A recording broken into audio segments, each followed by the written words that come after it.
सब कुछ रसूलुल्लाह का है बस।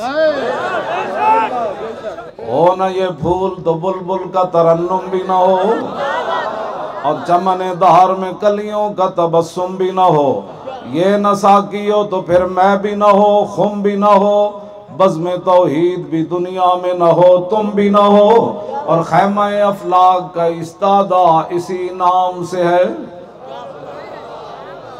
ये हुकूमत बदलन नाले खैमा नहीं खड़िया, या जाली वोट लैके वजीर आजम बंदा बन जावे। मैं कहा इकबाल खैमा किदी वजह तो खड़िया, कहता खैमा अफलाक का इस्तादा इसी नाम से है, और नबज़ हस्ती तपशा मादा इसी नाम से है।